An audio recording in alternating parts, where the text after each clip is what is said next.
ce moment-là, on peut apercevoir un symbole très culte de Blanche-Neige. Lilo, elle explique à Stitch la cause du décès de ses parents. Lilo serait la descendante de Vaiana. Comment ça va YouTube? J'espère que vous allez bien. Aujourd'hui, on va parler de Disney et plus précisément, on va parler de théorie Disney. Car on va pas se mentir, durant notre enfance, on a tous été bercés par ces films d'animation. Quand on était enfant, on faisait pas vraiment attention aux petits messages cachés que pouvait nous laisser Walt Disney. Du coup, je vous ai sélectionné quelques théories que je trouve extrêmement logiques. Du coup, c'est parti pour la première théorie. Et si en réalité Nemo n'a jamais vu le jour et serait mort dès le début du film, lorsque sa mère et le reste de sa progéniture ont été tués par un barracuda. Et le reste du film serait alors une sorte d'hallucination causée par le chagrin et qui viendrait aider Marin à surmonter sa douleur. Et en plus de ça, Nemo en latin ça signifie personne dans le sens où il n'y a personne. Franchement, je trouve que cette théorie tient la route. Du coup, dites-moi dans les commentaires, vous en pensez quoi? La mère d'Andy dans Toy Story serait en réalité la toute première propriétaire de Jessie. Attendez, je vous explique. Car en fait, dans le troisième film de Toy Story, on peut voir qu'il est très difficile pour les jouets de faire leur adieu à leur propriétaire. En particulier Woody qui a du mal à se détacher d'Andy. Car lui, il est grand et tout, il se prépare à aller à l'université. Mais plusieurs de ses compères ont réussi plus facilement à faire ce deuil. Car en fait, ils avaient déjà été abandonnés une fois. Du coup, ça a été plus facile pour eux. Et c'est le cas de Jessie. Car il demande à Woody de lâcher prise en le voyant autant attaché au passé. Je peux vous dire, elle sait de quoi elle parle vu qu'elle a déjà été abandonnée une fois, il y a des années de ça, par une certaine Emily. Et tu vois, Emily, en réalité, elle serait la mère d'Andy. Et franchement, les arguments que je vais te donner, ils seront très convaincants. Et l'argument principal est le chapeau que porte le petit garçon dans les deux premiers films de Toy Story. Car déjà, il est rouge comme celui de Jessie, alors que normalement, Andy, il devrait porter le même chapeau que son meilleur ami Woody et non celui de Jessie. À moins que ce fameux chapeau soit en réalité un cadeau de la part de sa mère qui lui rappelle des souvenirs qu'il a pu avoir avec Jessie. Et tu vois, ce petit détail, c'est ce qui maintient vraiment la théorie, car lors des flashbacks de Jessie, on peut apercevoir que ce fameux chapeau a appartenu à Emily. Et si les parents de Lilo et de Nani seraient en réalité des agents secrets de la CIA et que Cobra Bubbles serait en réalité un ami proche et un collègue des parents de Nani et de Lilo et qu'il aurait promis de s'occuper des enfants juste après la mort des parents de Lilo. Et franchement, ça expliquerait pourquoi il n'a pas déjà retiré Lilo des soins dispensés par Nani. Car pour ceux qui auraient oublié, au tout début du film, Cobra Bubbles, il se fait passer pour un travailleur social auprès de Lilo et de Nani. Enfin, ça c'est ce qu'il dit les frères. Parce que les gars, quand il apparaît pour la première fois chez la famille Pélécaille, qui sont en fait les deux sœurs, c'est-à-dire Lilo et Nani, eh bien frère, c'est une véritable catastrophe. Déjà, on retrouve un dessin de Lilo sur le frigo qui signale un souci. Et en plus de ça, la cuisine, elle est dans un état défavorable. Et franchement, ces indices nous montrent que Nani s'occupe très mal de Lilo. Et pourtant, il ne se passe rien. Cobra, il n'a rien fait. Pourquoi il ne fait rien? Car tout simplement, Cobra, il n'est pas là en tant que travailleur social. Ce n'est pas son but.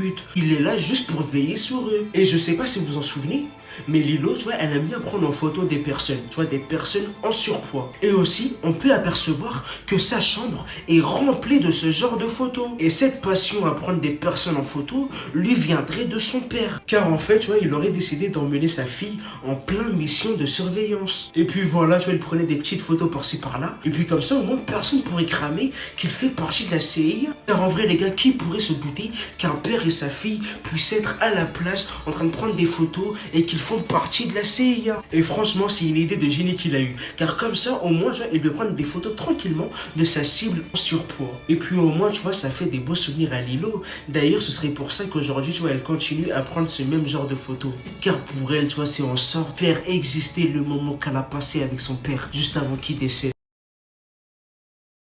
Revenons vite fait à la mort tragique des parents, car en fait Lilo, elle explique à Stitch la cause du décès de ses parents. Ils étaient en voiture et ce jour-là, il avait plu. En fait, Lilo, bien avant qu'elle connaisse ce Stitch, elle avait un ami. Et cet ami, c'est un poisson. Et ce poisson, il s'appelle Doudou. Et le seul moment où on a pu voir Doudou, c'est au tout début du film. C'est le petit poisson rouge qui passe là.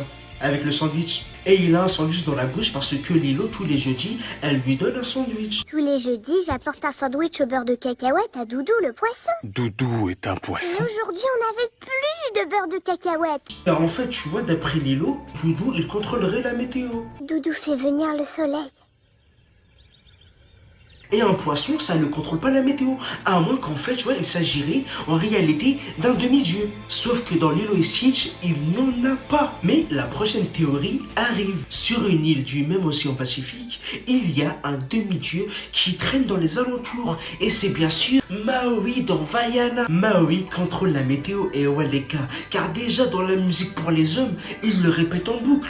Je suis à l'origine de tous les phénomènes. Les vagues, les fleurs, le vent, ça pour Maui, c'est que j'ai d'enfants. Et en plus, on peut apercevoir qu'il est en train de tirer le soleil. Et aussi qu'il est capable de souffler du vent. Et Maui, il a aussi la capacité de se transformer en animal. Que ça soit en faucon géant ou en Sven de la Reine des Neiges. Donc il pourrait très bien se transformer en petit poisson rouge. Et d'ailleurs, il l'a déjà fait. Du coup, quand Lilo nous dit qu'elle a un poisson qui contrôle la météo, eh bien, elle ne ment pas. Car Doudou, c'est Maui. Maintenant, la question, c'est pourquoi Maui, il aurait traversé tout l'océan Pacifique, tout ça pour rejoindre Lilo? Eh bien, en fait, j'ai deux théories qui me viennent en tête. Petit A, Lilo serait la descendante de Vaiana. Et d'ailleurs, ce serait pour ça que Maui veut rester auprès d'elle et veut la protéger. Petit B, Maui serait la cause de l'averse qui a causé l'accident et la mort de ses parents. D'ailleurs, ce serait pour ça qu'il resterait auprès d'elle, car il s'en veut d'avoir causé la mort de ses parents. Et si Mère Gothel dans Réponse et la méchante reine dans Blanche-Neige serait en réalité une seule et même personne? Franchement, moi je trouve que c'est faisable. Car je trouve qu'ils ont des similitudes très profondes. Leur obsession pour la beauté et la jeunesse. Plus de ça, ils possèdent tous les deux le même poignard. Et ce n'est pas tout, car lorsque Flynn vient en aide à Réponse et que Mère Gothel le poignarde, à ce moment-là, on peut apercevoir un symbole très culte de Blanche-Neige juste au-dessus de sa tête. Et pour être exact, il s'agit en fait d'une pomme rouge. Je sais qu'il y en aura beaucoup qui va me dire mais c'est impossible, vu que la méchante reine est morte en tombant de la falaise. Eh bien, si je vous disais qu'en réalité, elle avait survécu à ce moment-là. Et oui, je pense que la méchante reine a survécu à cette falaise et serait tombée sur la mystérieuse fleur dorée. Et qu'elle aurait décidé de dérober cette fleur et serait ensuite devenue Mère Gothel. Franchement, je trouve cette théorie extrêmement faisable, car déjà, le royaume de Blanche-Neige et le royaume de Réponse se déroulent tous les deux en Allemagne.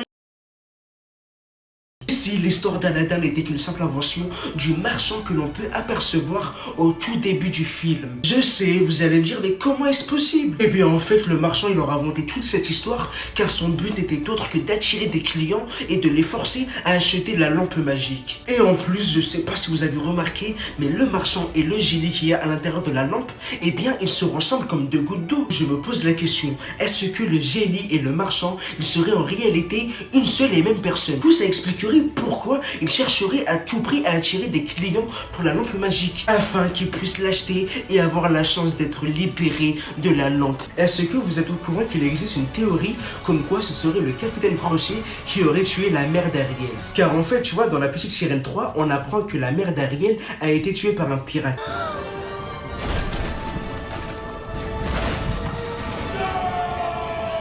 Et en plus de ça, tu prends le mot pirate et le mot sirène, tu le mélanges, ça fait Peter Pan. Vous voyez la mère d'Ariel? Et bien d'après une rumeur, il s'agissait de l'une des sirènes à qui Peter Pan parlait.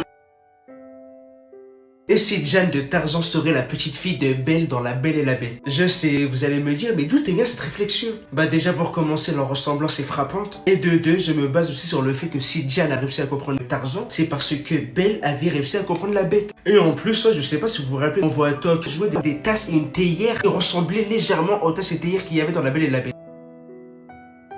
Tarzan serait le petit frère de Elsa et de Anna de la Reine des Neiges. J'imagine déjà votre question, vous allez me dire, mais qu'est-ce qui te fait dire ça? Car tout simplement, les parents d'Elsa et d'Anna se rendaient dans un mariage dont je vous expliquerai dans le prochain théorie. Bref, pendant que les parents d'Elsa se rendaient au mariage en plein mer, eh bien le bateau a fait naufrage. Ce qui fait que le roi et la reine se sont retrouvés à errer plein côte de la jungle. Et pendant ce moment-là, la reine, tu vois, la mère d'Elsa, a donné naissance à un petit garçon qui se trouve être Tarzan, le petit frère d'Elsa et d'Anna. Ils ont ensuite commencé à construire une maison dans un arbre, mais ensuite, tu vois, ils ont été mangés par une espèce de léopard. Elsa et Anna seraient la cousine de Réponse. Car pour ceux qui auraient oublié, toi, je vous avais dit que les parents d'Elsa se rendaient à un mariage. Et bien en fait, tu vois, c'était le mariage de Réponse. Et oui, car pour ceux qui se seraient posé la question, Réponse a bel et bien épousé Flynn. D'ailleurs, les noces, tu vois, ils ont fait l'objet d'un court-métrage dont le nom a été intitulé Le mariage de Réponse. Il n'en fallait pas plus pour que les fans de Réponse s'enflamment. Et d'ailleurs, tu vois, ça explique le fait de pourquoi les parents d'Elsa ont dû se rendre à un mariage aussi éloigné de leur royaume. Hélas pour eux, ils n'ont jamais pu se rendre à ce mariage car ils avaient fait naufrage en plein jungle. Je vous vois déjà lire dans les commentaires, vous allez sans doute me dire qu'est-ce qui te fait croire qu'ils sont de la même famille et qu'ils se trouvent dans le même monde. Car en fait, tu vois, c'est très simple. Car je sais pas si vous vous rappelez de la scène, tu vois, pendant le couronnement de Elsa, le moment où elle allait devenir reine. Eh bien, tu vois, on peut voir deux invités distingués, tu vois, qui sont hyper connus, qui a laissé perplexe pratiquement presque tous les fans de Disney. Car en fait, les deux invités, il s'agissait de Réponse et de Flynn. Vous vous souvenez de la scène où Ariel, dans La Petite Sirène, explore une espèce d'épave qu'il y avait sous l'océan? Tu trouves pas ça magnifique? Si, tout à fait. Mais allons-nous-en. Oh, ne me dis pas que tu as l'écaillomètre à 0. Tu veux rire? Mais, l'eau est un peu humide. Eh bien, d'après une rumeur, il s'agirait en fait du même bateau naufragé qui possédait les parents d'Elsa et d'Anna dans La Reine des Neiges. Car en fait, tu vois, les deux bateaux de ces deux dessins animés Disney différents, ils se ressemblent comme deux gouttes d'eau. En plus de ça, l'itinéraire, ils correspondent parfaitement. Car tu vois, La Petite Sirène, ça se déroule au Danemark. Et les parents d'Elsa et d'Anna, eh bien, tu vois, ils étaient en plein Norvège à ce moment-là.